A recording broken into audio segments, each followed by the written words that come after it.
Get ready. The DE Talk podcast starts now.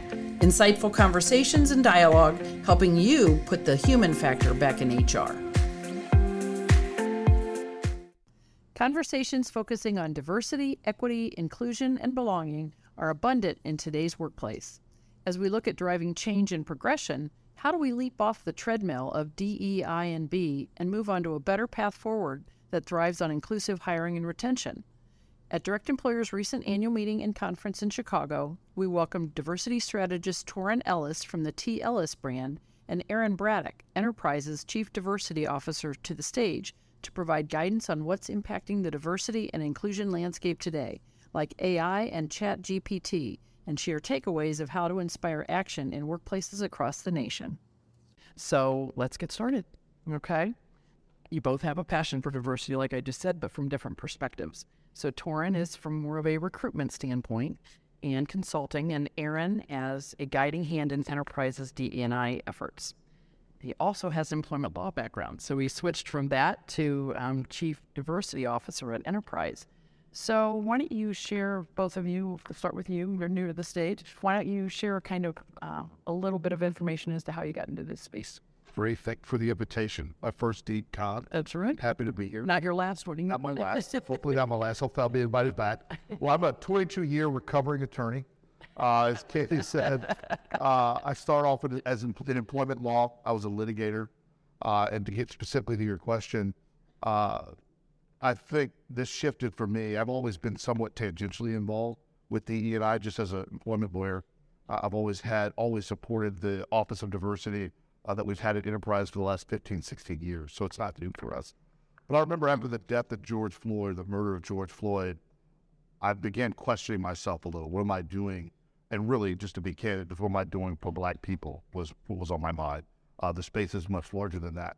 But I kept thinking, I'm not doing enough. There's more I need to be doing, and I was feeling something was pulling me to take on a new challenge. Little did I know that the company was thinking about this role. Little did I know that someone thought this might be a role I might be interested in. I was supremely happy with what I was doing. But I think that was the trigger for me to figure out what is it that I need to do to give back to the community that I came from. And that's what got me started, at least on this journey. And it took a couple of knocks across the head from my wife to say, maybe this is what you've been looking for, because it is this new challenge. And it is an exciting time. And it is extremely crucial to the future of this business. So that's what got me started directly. But indirectly, I've always been engaged in it as a labor employment attorney. Love forces us to remove the mask that we live within and fear that we cannot live without. Start your morning with a little James Baldwin, Dean Con. What's going on? You all right? Love forces us to remove the mask that we live within and fear that we cannot live without. Diversity strategist, coach, risk mitigator, and speaker. We get work done because it's required for humanity. So for me, the motivation is focused on the people inside of our organizations. I understand the power of the tools. I get it. The process, I absolutely get it. But I am centered on the people inside of our organizations, and every single thing that I say today is going to be centered on humanity. Okay, and we're just getting started. So the DE&I landscape has changed recently. What do you attribute that to? I think start with Torin. I'm newish to it. Yeah, I mean, I would say that first and foremost, what we saw last year towards the end of 2022 was a decrease in CDOs and D&I related jobs. The attrition the churn was around 33% in just the D&I space, where compared to non-D&I related roles, it was around 24%. What we've consistently seen is that when women elevate to positions of power, there's not that same emotional benefit for them. They don't get to enjoy the same emotional benefit that men get to enjoy when they are elevated to power. We see that individuals that are a little gray in the beard are having a harder time securing roles because of ageism. We see, good brother, I remember you from last year. We see that people that are struggling with disabilities are struggling to find still employment. And why is that? Because in this moment, we have people that are in leadership and power that continue to subscribe to Band-Aid-like efforts, throttling, little fairy dust of effort, running away from the humanity that should be centered in our businesses. And what's missing is your voice. Because your leaders, they answer to three people: stakeholders, shareholders, and the markets that they serve and support. And as employees, and I'm speaking to the larger body of employees, unless you are demanding that inclusion and equity is important in your organization, they will continue to do things that disrupt and devalue the efforts that we are working so earnestly at in DEI. That's an interesting response. I think Torin talks a little bit about the fairy dust. I'd explain it a little bit differently. So, being newish to it, what I've seen over the last 3 years, and I don't think it's intentional, there's a lot of activity. I think, to use a little slang, I think people are out doing all the things. And I call it some of it is a little performative. That's probably the magical pixie dust you're talking about. But I think a lot of that, is unintentional. But I like to call it kind of treadmill running. And not to use a lot of analogies, I know we had Shola here yesterday, talked about the cow and the bull. But this concept of, to me, of treadmill running, when I think about treadmills, this is not for everyone. When I think of treadmills, that's to get me into shape. That's to help me feel good. And I see a lot of companies and a lot of people who are doing this treadmill running. It makes them feel really good. But if we're trying to get to the other end of that room, treadmill running won't get you there. And so we really want to focus on what's the activity. How are we going to get there? Not just how we are at a treadmill. I'll give you an example. This is about really touching people who really care about this work and want to see progress. So anybody here bought a home before? So you all have heard this concept, and I'm not disclaiming that these aren't real things, but there's this real huge move on, it's no longer a master bedroom or a master bathroom. It's a primary bedroom, a primary bathroom. Don't get me wrong. All that's really important. Words are important. But I can tell you as a black man, I don't really care about that. Let me tell you what I care about in the real estate market. I care about when I'm selling my home that I don't have to take down every black picture that identifies a black person owns this house. I care about when it's time to have an assessment done on my home to determine the home's value. I don't have to have my white neighbor come over and sit in my house during the assessment. That's what I care about. Yeah. But someone else is feeling good because they call my bathroom a primary bathroom. To me, that's treadmill running. We're running in place, and that is exhausting. You will get tired, and people will stop. So it has to be about progress. And what I've seen right now is you have to focus people in on what's not treadmill running, what's progress. Because there is this activity versus progress, and we have to be focused on progress. And so I've seen that change. I've had to slow people down and tell them, you're on the treadmill. Let's get off the treadmill. I know you feel good, and it makes you feel good that you've done all these things. But it's not really moving anything forward, but making you feel better and getting you in better shape. This is about all of us. As you said, it's about the humanity, the people, all of us. So I've seen that shift. And so trying to get people back to progress is a shift that I think we need to start going towards. Wow. That was quite the answer from both of you. One thing, and Torin, you and I talked about this at DEIB last year at dinner, but I'm going to address kind of 2 points here. After the tragedies of George Floyd, everybody was trying to figure out, we got to do something. What are we going to do? Because we wanted to make an impact.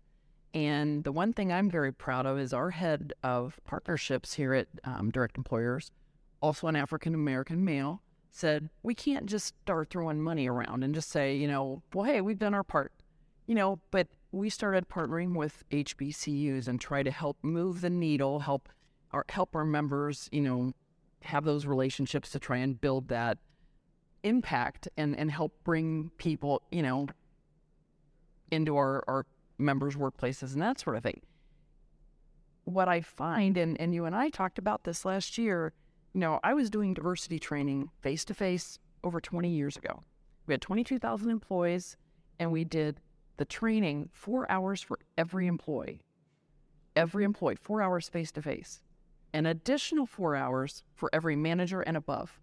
I mean, I train senior vice presidents, presidents of our operating companies, every single person.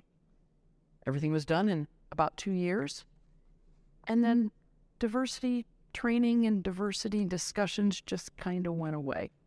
And you and I were talking, and I said, obviously it's not the main solution, but, had we kept that conversation, kept that topic top of mind and lived what we learn, I don't know that we'd find ourselves on that treadmill and have to always, let's call it a primary bedroom. I mean, I'm horrified when you said, have a white neighbor come in when they're doing an assessment, but would we really be there today if we had kept that diversity conversation and started living that life and appreciating everybody? I mean, everybody's into...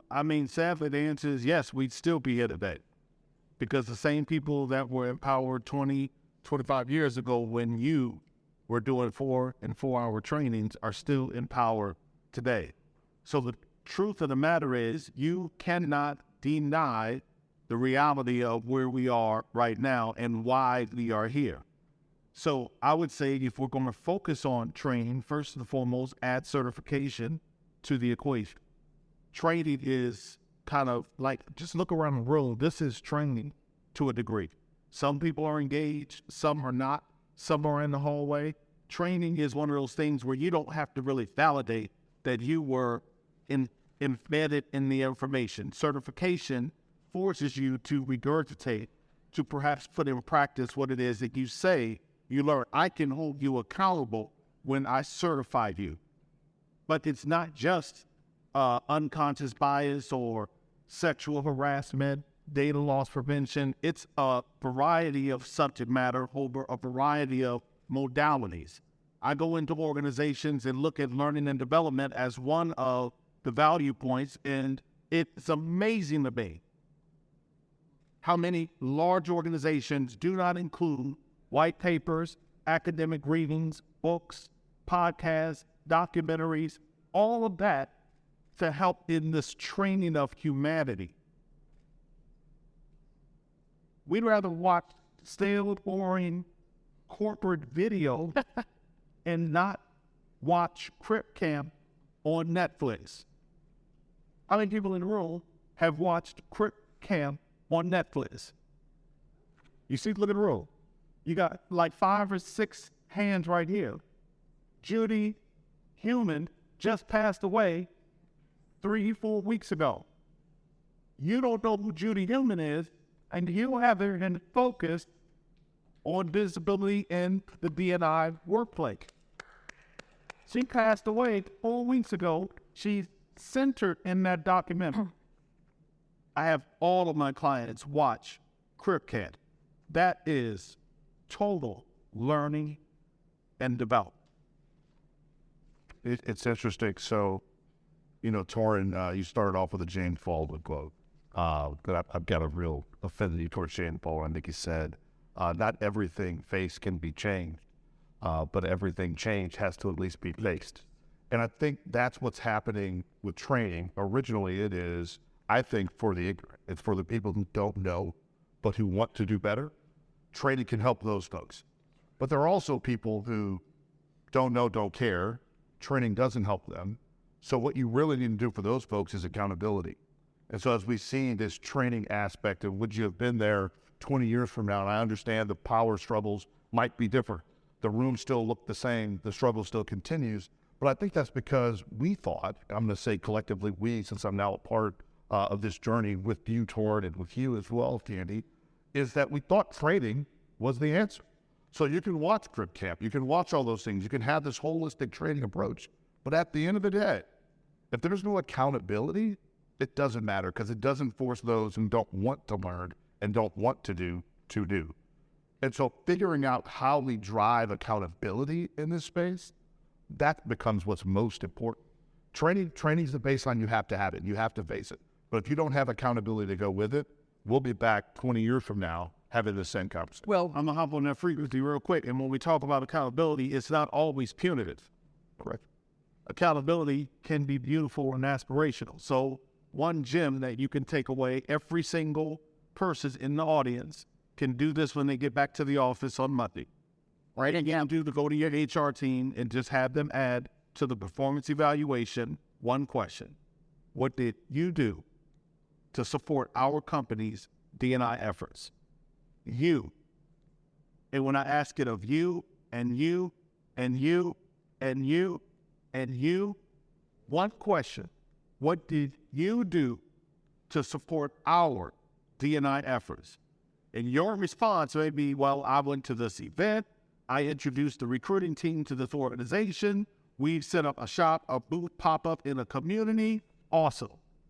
You might get another person who says, I tried to work with Candy, and unfortunately, the timing wasn't right. I called this guy named Errin. He was extremely busy, committed, but we just kept missing one another. And then you get the other person that Errin says, I didn't do shit. Cool, you write it down. And if they got any good common sense, like my grandmother would say, then next year when they know that that question is coming, they would probably be better prepared to respond with a different answer or feel uncomfortable being in an organization knowing that they are not contributing to something that the CEO, the highest level of leadership, has said is important. Accountability does not always have to be punitive, but it does have to engage. We need to activate engagement. I hope all of you wrote that down, and don't forget that's we've talked about that as well, and that does make a lot of sense. So DE employees, expect that in your performance reviews as well. Torin, you and I have talked also about, and I think Errin too, about being in a situation of correction. D&I is kind of in a time of correction. What do you mean by that? I Downsizing? Yeah, I mean, part of the correction has been the loss of representation around D&I related roles inside of organization, but it's also one of these moments where, you know, if we are honest, and I'm going to just share that phrase, bring your full self to work. You know, if we're going to bring our whole self to work, then we cannot ignore the political headwinds and all of the other things that are happening around us. And so we have a number of individuals that are in leadership roles, that are in recruiting roles, that are in other decision-making roles, P&L responsibility-like roles, that are afraid to make decisions related to DEI and B, whatever that decision is.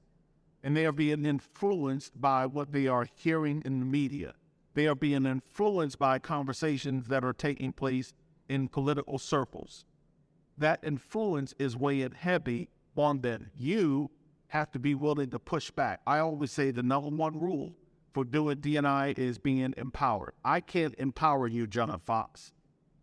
Some people will say that. They will always they may walk up to you and say, well, I'm empowering people. No, you are not. You might be inspiring people. You're motivating and encouraging and supporting people, but I can't empower you. You have to show up empowered. So when I say the stakeholders, the shareholders, and the markets of the customers that we are serving and supporting, you have to be willing to say, enough is enough. We cannot allow this correction to take place in our organization. We can't continue to operate as an ERG that's not funded or resourced. We can't continue to be a recruiting team that wants to establish new relationships at HBCUs or with Black student unions or Hispanic serving institutions, and yet we continue to allocate our spend at the same academic institutions we've been going to for the last 10, 15, 20 years. You got a relationship there already. Take that money and reallocate it so that you can start some new relationships. But that only happens when you are empowered enough to speak up with business, with data, with a narrative. I'm not saying be a bull in the china shop. I'm saying let's create and deliver better narratives. Errin, are you grappling with any of those issues at Enterprise? Look, I feel really extremely lucky. It's always been a part, I think, of our ethos. We've always cared about diversity, equity, and inclusion, no matter what additional names we throw in our acronyms. But for us, I feel like we're doubling down on our efforts. I think we'll be adding. Right? Well, I recall when all the companies started coming out flashing signs. Hey, we're going to give money here. Hey, we're going to give money there. We've seen a lot of that. Now, a couple of companies have backtracked. Some you haven't heard from since then. But I remember going to my CEO, this is long before I was in this role, and it's during the pandemic, and we had this conversation about, we've been really quiet about the givings. We're a privately held, family-owned company. We like to call ourselves small, but I think we've gotten past the small mark. But it's the concept of we've always given that and given to our community. So when I saw all these comments about all this money being donated, I said, man, we need to tell people what the Taylor family has done and what they invest in. I think it was Jack Taylor, the owner, who said, it doesn't matter how much money you make. It's about how you spend the money that you make. And we choose to spend our money back in the communities. And we never talked about it outwardly because it's a very humble family. But we started this process now where we are out there talking about our giving. Because as you all know, as talent acquisition professionals, you all know, people want to know. Everything's changing. People want to know how you're engaging in this space. So I think it's important to tell the story. But when I say I'm lucky, it's because it's not new for us. This is not about this big revolution like it was for some companies. It was about how do we evolve? How do we continue to get better? What resources do you need? I meet with my CEO once a week for it's typically supposed to be an hour, but we get talking for about an hour and a half. She's typically late for her next meeting. But during that hour and a half, she leaves me with this one question. And it's the one question I think that says this is what she's serious about. Errin, what can I do for you? What is it that you need? Do you need additional resources? Whatever you need, let's talk. Every meeting. And she's serious about it. Now I'm waiting to hit her with something that I really need. It's always, I've got everything I need, I'm good. But to me, it's all about we're continuing those efforts because it's who we are. It's the fakers from the makers. We talk about talking the talk. A lot of places talk the talk. And those places that are talking the talk, you don't hear from anymore. Because now people are wondering, hey, so what is it that you're doing? Hey, you put out a press release back in 2021. What are you doing? Where are you? What's going on? What's going on the people side of the house? We're not getting rid of D&I departments. But here's what's interesting. I assume at some point in time, and we knew it would happen, right? Back in 2021 or 2020, we saw the increase of, chief diversity officers and DE&I professionals shoot up 123% on Indeed. It was going to happen. But we know that's going to come down. We know it was everybody chasing something. And I assume, and I say this all the time, speaking of folks internally, my job is to make sure no matter how small my department may get, my job is to make sure that every one of our 84,621 employees is doing the work. I can't do it for everyone. So I've got to have the people who are out there day to day doing the work. Doesn't matter how small my team is if 84,000 people are doing it. And that's what our job is. That's why it doesn't matter. If you want to cut my department, that's fine. Because I've got 84,000 people who are going to do this work. And that has to be how you have to be in this space because you've got to be flexible. And I'm not here to talk bad about companies that have done that and had to make cuts. I understand it's been a tough time for a lot of employers. That's why it's important for us and even you in this room, to make sure you're passing that message. So if you happen to be the one who gets the call tomorrow, that you left this company and this world better than what you found it. And that's what our attempt to do as the CEOs.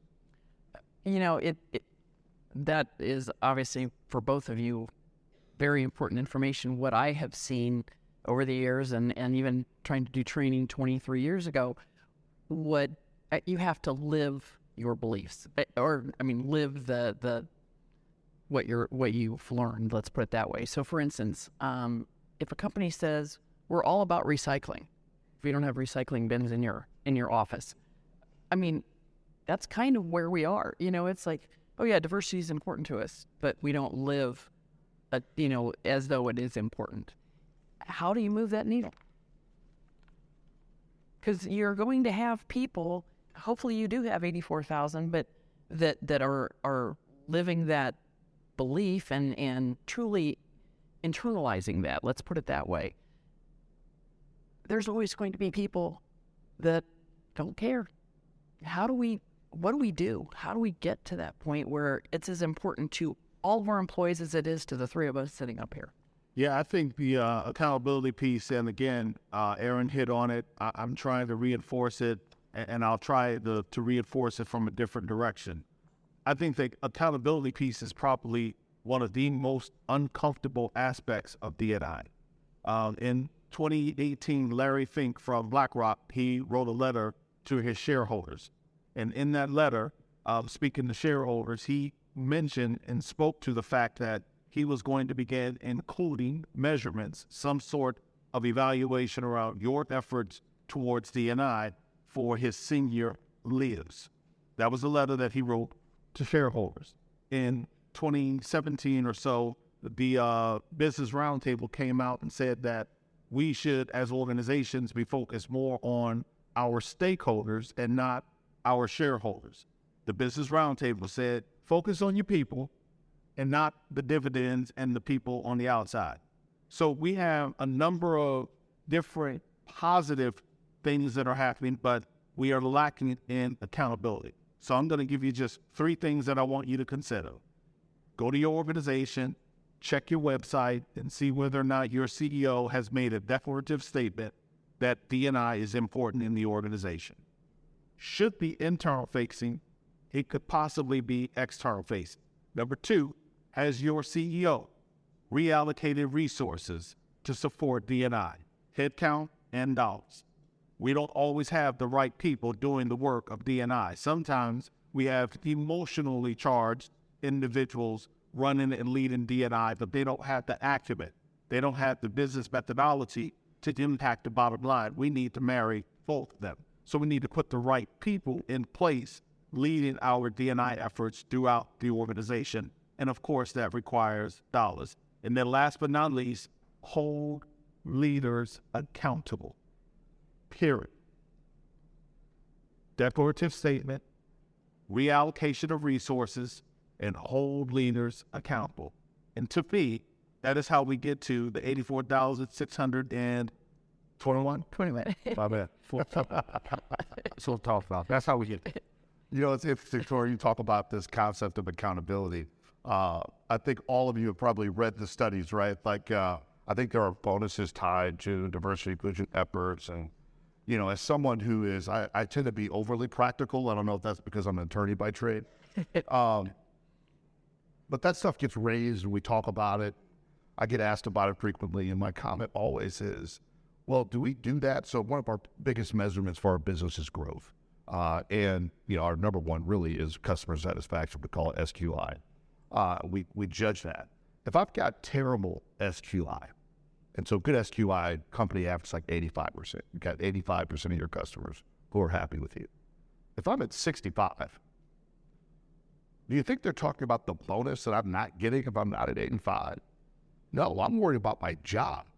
Like, there's no bigger incentive to do your job than to do your job. And so when we talk about accountability, all I will ask is treat it like you treat everything else that's important in this company. If I'm not performing, that means I'm not focusing on growth. I'm not focusing on customer satisfaction. You give me the tools necessary to do that. If I don't do it, I no longer have a job. I don't see why diversity, equity, inclusion is any different. You know, you talk about that form that you fill out and somebody says they don't care. I can't say the S word. For some reason, the inside lawyer to be won't allow me to say it out loud. But I feel you. I'm thinking the same thing. But that should not be on a performance evaluation and not addressed in real time. Like, this is a part of your job. That's exactly right. This is what you're supposed to do. What's your plan moving forward? This is not be prepared next year and you better be thinking about it. This is, I need to be working with you on your plan on how you're going to address this. So when you come up next year, you say you didn't do jack, your job's in jeopardy. That, to me, that's real accountability, not bonuses. You know, that it's got to be, this is a part of who we are. This is what we require. If you choose not to do this, That's fine, but you need to find work elsewhere. That's accountability. I think that's how you move the needle. And just for those that are out there, it takes time. And that's part of the problem in this space is a lot of practitioners are not patient. And I know, being an insider and knowing how our corporation works, my understanding is it is not, we promote from within primarily. So it's not enough for us to say by 2030, 25% of our management team will be X. We can't really say that. What we can say is if we want to reach that, we've got to bring them in, we've got to develop them, and we have to get them promoted. So we have to have this ecosystem that is designed to truly be what you say you are, which is diverse, equitable, and inclusive. We can have diversity with no equity and no inclusion, and that means people who say they're going to hit certain numbers and certain companies can do it. We're going to reach 30%, 40% by 2030. Well, you can do that, but you may have to keep hiring to do it because you don't have that inclusive culture that retains people. And so we don't have that, I'll call it luxury. We have to actually live it and breathe it if we want to see it.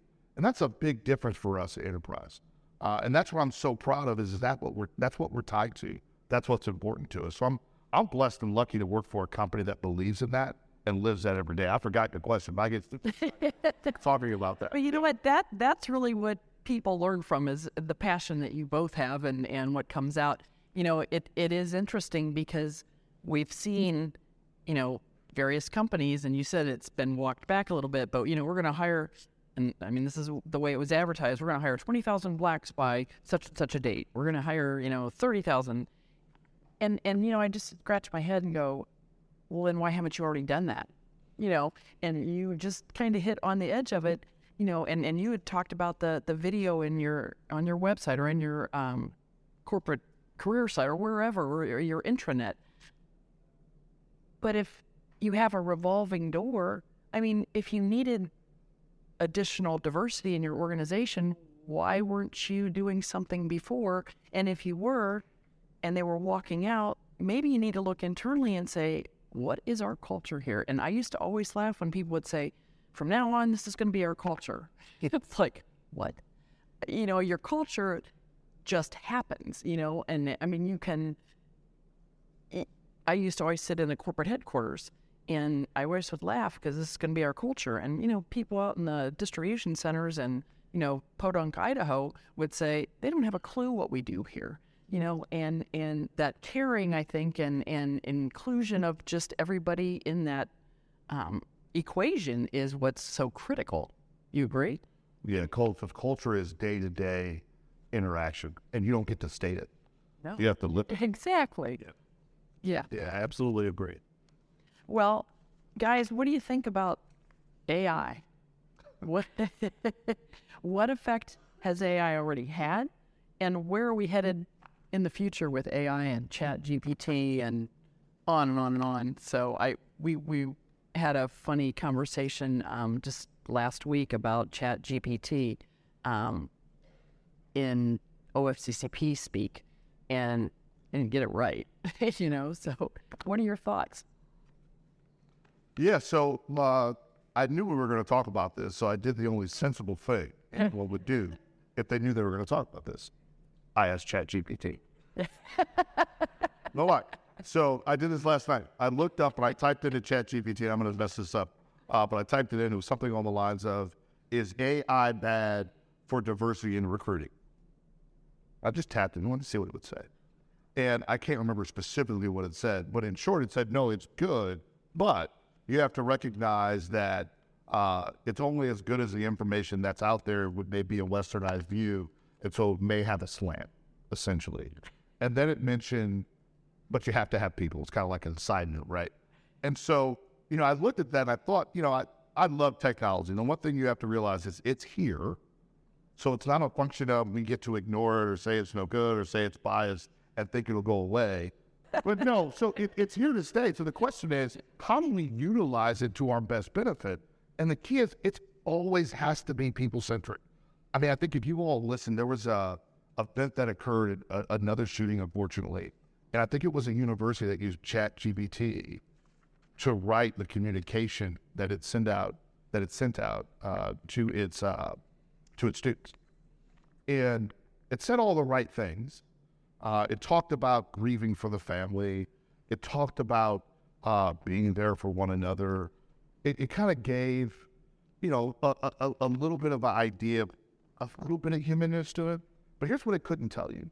It couldn't tell you if you need to go reach to someone and talk about this. Here are the people you reach to. Like, there's certain human elements that always will have to be a part of this. And I sat through the EEOC yesterday where we had the commissioners in. Yep. And it's so funny. I'm looking at John Fox, good friend, and thank you for all the help you've given us there, Breast. But I remember him saying, no matter what AI does, you're still on the hook. I don't get to just blame the algorithm. I don't get to blame, hey, it's this algorithm is the reason why we knocked out 40% of people who are over the age of 40 before it ever got to me. We don't get to have that as a defense. And so if you don't get to have that as a defense, I get really scared. And so we have to make sure that the information that we're inputting and what's coming back, we still need that human element to double check that. And I think ChatGPT is great. I used it to help me start a speech I was giving. Now, I wouldn't copy it word for word. I even used it to send my wife a text. It worked out really well. It worked out really well. I said, send my wife a really nice, sweet text. But here's the thing. I didn't let it send it. I read it, and then I made it my own. Hey, I self-admitted. So if you see my wife, I self-admitted she knows.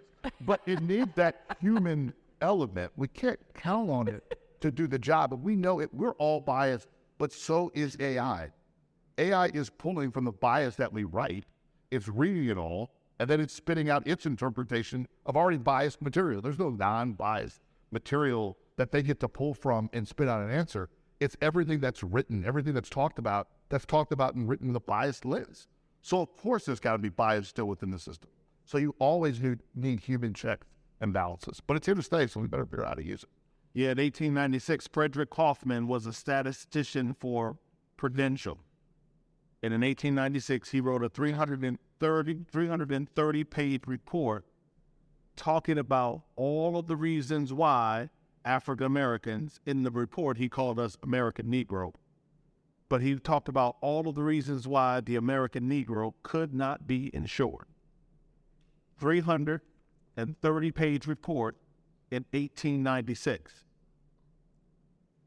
His methodology is embedded in the way that actuarialists work today.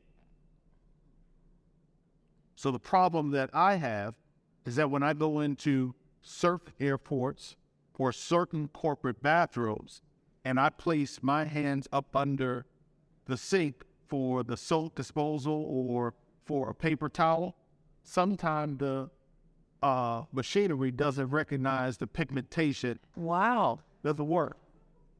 Because the data used to develop that piece of technology was a white skin, Caucasian skin.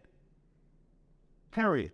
You might think that I'm just making it up, but I'm telling you, if you do the research, we have a number of examples through history where we have ran 100 miles per hour towards a solution knowing that it was wrong. I'll take it away from AI for just a moment. Fully, and I don't care if anybody in the room worked for Boeing, it's too bad, knew that your planes were faulty. And they ran at 100 miles an hour, still putting those planes in the air until it cost us far too many lives. So all I'm asking, and I believe, like Errin, that it is here to stay. I support it, that we are more critical in the large data sets and language sets that are being ingested into the AI, especially the HR tech AI that's being used. Quite frankly, all of the AI that's being used, whether it's in our community, our grocery store, your church, a conference, I want us to be more critical of how it was developed, who participated in the process. And if it's not inclusive, if it's not representative, if it's not equitable, then I encourage you to push back in your organization. We're not using it. We're not making this investment. I was on the phone with a client last week. They spent $14 billion on technology last year. $14 billion. And so then I started running through a checklist. And I'm like, oh, okay, well, you wasted $10 million there and $1 million here, $500,000 here. And they couldn't argue because the data is now there to support it wasn't a great decision. So I just want us to be a bit more discriminated. One place that I would encourage you to go, there's a number of places, but the AI Now Research Institute, AI Now Research Institute. There's an incredible paper from like 2 or 3 years ago that's titled The Discriminating Systems of AI. And it lists 10 points that each of you should be familiar with and then can use to challenge your vendors. AI Now Institute. So I'm sitting here thinking about what both of you are saying, and you know, I'm a little white girl sitting here talking about diversity, and I find myself, I've been in HR for over 30 years, and diversity and inclusion and belonging and accessibility is very important to me, and it's very important to all of us at Direct Employers and Recruit Rooster.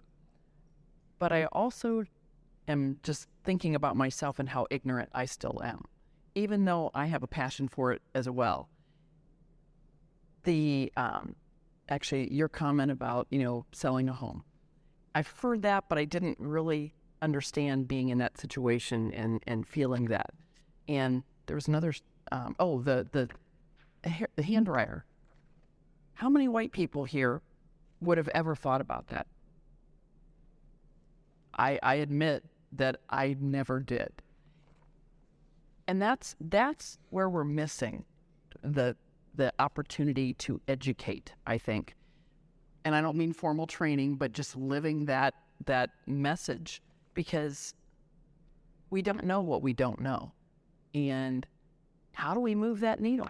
What do we do? I know, you know, we talk about it on performance reviews. Like you said, you know, I always tell everybody, you're not going to knock somebody down in a performance review when you've not made it part of their normal job requirements during the year. But how do we get past that and teach the people that don't have an experience in those situations to, you know, internalize that? What do we do? Personally, it's just really simple, and we absolutely welcome questions. I know. Yeah, right. So Clean Beans, the moderator, but I don't want to leave without, you know, the benefit of hearing from all of you, if you will. But just real quickly, it's not always responsible to call people out. Sometimes we have to call people in. You have to wait until you're not in that particular moment or situation, pull a person to the side, draft them an email, not emotional, just, I'd like to chat with you about something that you said, something that you did, something that you overlooked. Call people in. Don't always be quick to run to social media to put people on blast. Listen, I don't have Twitter fingers, but I am a person who is really focused on the relationship. I work with a high frequency of love. So that's who I am and how I show up. I just want us to call people in, because when you don't recognize that the equipment doesn't work in the bathrooms for people that look like me, that's an opportunity for you and I to engage about something entirely different, build relationship, add dimension to that, and so we keep moving forward. I think that's an important conversation to have. Your thoughts? Probably very similar. I mean, I don't want to sell past the close toward hit the nail on the head. It's relationship. You can't possibly know everything.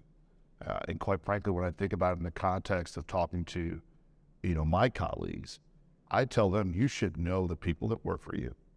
You should know what their struggles are. You should know what their goals are.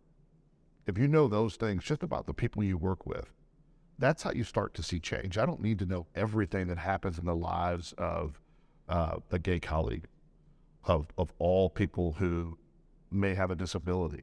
I just need to know about the people who I deal with and understand what they're going through and individualize it so I can make their surroundings better. I have this concept of focus on the 3 feet in front of you.